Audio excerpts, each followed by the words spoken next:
Voici une histoire vraie, pleine de suspense autour d'un couple. En apparence, Jennifer et Chris formaient un couple discret et uni, dans une petite ville du Colorado. Mais derrière les sourires et les week-ends tranquilles, un mystère plus sombre se tissait. Tout a basculé une nuit d'hiver en 2017, lorsqu'un appel paniqué au 911 a révélé une vérité bien différente de ce que tout le monde pensait connaître. N'hésitez pas à me suivre pour plus d'histoires vraies. Jennifer, enseignante respectée, rencontre Chris, un entrepreneur dans le bâtiment. Leur relation va vite. En un an, ils emménagent ensemble. Le voisinage les voit comme un couple modèle. Mais en privé, Jennifer commence à se confier à sa sœur. Chris est de plus en plus contrôlant. Elle note des choses étranges. Son téléphone est fouillé, des objets déplacés chez elle, et même des caméras cachées retrouvées dans leur salon. Elle veut partir. Mais Chris pleure, promet de changer. Elle reste. Le 12 janvier 2017, un appel au 911 bouleverse la ville. Jennifer a été retrouvée inconsciente au pied de l'escalier. Chris affirme qu'elle est tombée en pleine nuit. Il pleure au téléphone, crie son amour. Mais les ambulanciers remarquent que la scène semble trop propre. À l'hôpital, Jennifer est plongée dans le coma. Le médecin a un doute. Ses blessures sont trop nettes, pas cohérentes avec une simple chute. La police fouille leur maison. Dans le garage, ils trouvent une caméra de surveillance. Mais le disque dur a été retiré. Pourtant, dans une boîte de chaussures, un disque est retrouvé, caché sous des vieux papiers. Quand les enquêteurs le visionnent, ils découvrent l'impensable. La veille du drame, Chris avait installé une caméra dans la chambre. La vidéo montre une dispute, puis l'écran devient noir. Chris est arrêté. Devant le juge, il nie. Il parle d'un accident, d'un malentendu. Mais les preuves sont accablantes. Durant le procès, Jennifer, sortie du coma mais amnésique, assiste, bouleversée. Elle ne se souvient pas de la nuit du drame, mais les vidéos, les témoignages, les messages récupérés sur son téléphone racontent une autre version. Chris est reconnu coupable de tentative de meurtre. Jennifer, aujourd'hui, témoigne dans des conférences sur les violences conjugales invisibles. Elle dit « On peut aimer quelqu'un et pourtant ne pas être en sécurité avec lui ». Son histoire a ému l'Amérique et reste un exemple glaçant de la manière dont un amour peut devenir une prison. 2 ans après le procès, Jennifer vit à Boulder, Colorado. Elle a changé de nom, enseigne dans un petit collège et évite toute médiatisation. Elle a coupé les ponts avec son ancienne vie, même avec sa sœur. Mais chaque nuit, elle vérifie que les fenêtres sont bien fermées. Son téléphone est éteint, rangé dans un tiroir verrouillé. La paix est une illusion fragile. Un matin de février, en ouvrant sa boîte aux lettres, elle trouve une enveloppe beige, sans timbre officiel. À l'intérieur, une simple feuille blanche, avec 3 mots, écrits au feutre noir. « Tu ne m'échapperas pas ». Jennifer recule d'un pas. Elle reconnaît l'écriture. Le cachet vient de la prison où Chris purge sa peine. La police est alertée.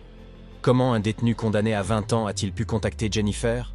Un enquêteur du bureau correctionnel découvre qu'un autre détenu proche de Chris a utilisé un téléphone de contrebande pour envoyer plusieurs lettres.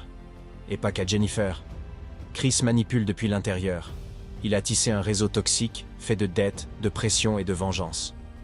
Jennifer recommence à entendre des bruits chez elle. Un soir, sa voiture est déplacée de quelques centimètres dans son allée. Rien n'est volé, rien n'est cassé, juste déplacé. Une nouvelle caméra est installée dans son salon par la police. Elle doit vivre avec cette surveillance, encore. Elle redevient prisonnière de sa peur, mais cette fois, il n'y a pas de contact direct. Juste le doute, le silence. Un avocat de Chris demande une réduction de peine pour bonne conduite. L'audience est prévue dans 6 mois. Jennifer est invitée à témoigner à distance. Elle accepte. Ce sera la première fois qu'elle reverra Chris depuis le procès. Mais 1 semaine avant, le détenu complice est retrouvé mort dans la cour de la prison. Aucune caméra n'a filmé ce moment. Un trou de surveillance de 7 minutes. Et à côté de lui, une nouvelle lettre destinée à Jennifer. L'audience a lieu en visioconférence. Jennifer est dans une pièce sécurisée, encadrée par 2 agents. Elle fixe l'écran. Sur l'autre côté, Chris. Il a changé. Physiquement plus maigre, le regard toujours aussi calme, presque vide. Quand le juge lui demande s'il a des regrets, il répond « Je ne voulais pas qu'elle parte. C'est tout ce que j'ai à dire. » Jennifer prend la parole. Sa voix tremble, mais elle reste droite. « Le pire, ce n'est pas ce qu'il m'a fait. C'est qu'il essaie encore, même enfermé. Il ne mérite pas une seule seconde de liberté. » Le juge refuse la libération anticipée. Chris reste en prison. Mais Jennifer ne ressent ni soulagement, ni victoire. 2 semaines plus tard, Jennifer reçoit un colis. L'expéditeur est inconnu. À l'intérieur, un disque dur. Elle l'apporte à la police. Sur le disque, une seule vidéo. Elle s'ouvre sur une pièce vide, éclairée par une lumière vacillante. Puis une voix, hors champ. « Tu crois que c'est fini ?» L'écran devient noir. Jennifer quitte la pièce. Derrière elle, le policier qui visionne la vidéo se fige. Il fait un arrêt sur image. Dans le reflet d'une vitre, on distingue une silhouette. Celle d'un homme en costume, assis. Mais ce n'est pas Chris. L'enquête doit recommencer. Quelqu'un d'autre est impliqué. L'image arrêtée du disque dur révèle une vérité glaçante. Quelqu'un d'autre était là. Ce n'était pas Chris, mais un homme jamais mentionné jusqu'ici. Les enquêteurs cherchent. Ils analysent les angles de caméra, les métadonnées, les reflets. Et ils tombent sur un nom, Michael Carter, ancien collègue de Chris, jamais interrogé. Ce Michael a quitté le Colorado juste après l'arrestation de Chris. Il vit désormais dans le Nevada, sous une fausse identité. L'étau se resserre. Jennifer est convoquée à nouveau. Elle ne reconnaît pas le nom. Mais quand on lui montre une photo, son visage se fige. Elle l'a croisé une seule fois, dans le garage de Chris, 2 jours avant le drame. Il avait dit être un ami de lycée. Ce n'était pas un ami.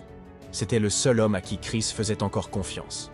Michael est localisé et arrêté à Reno. Dans sa maison, la police retrouve des documents sur Jennifer, des lettres de Chris et des enregistrements audio. L'un d'eux est terrible.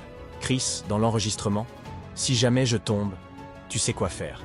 Qu'elle n'oublie jamais qui je suis. » Michael a orchestré les lettres, les caméras, les colis. Il était l'ombre de Chris à l'extérieur. Jennifer assiste au procès de Michael. Cette fois, elle est debout, droite, calme. Elle prend la parole. « Vous avez cru prolonger sa violence. Mais vous m'avez donné autre chose. Une vérité. Et je vais en faire une force. » Michael ne dit rien. Il baisse les yeux. Le verdict tombe. 30 ans pour complicité, harcèlement criminel et intimidation post-condamnation. 2 ans plus tard, Jennifer a publié un livre. Elle donne des conférences. Elle vit maintenant dans l'Oregon, près de la mer. Elle est en couple. Un homme discret, attentif, qu'elle a appris à ne pas craindre. Mais chaque soir, elle ferme toujours la porte à double tour. Et dans sa chambre, dans un tiroir verrouillé, elle garde la lettre originale de Chris. « Tu ne m'échapperas pas. » Pas comme une menace, comme un rappel. Elle a échappé à la prison, sans barreaux, mais bien réel, que peut devenir un amour malsain. Et elle a décidé que personne ne dicterait plus jamais sa liberté.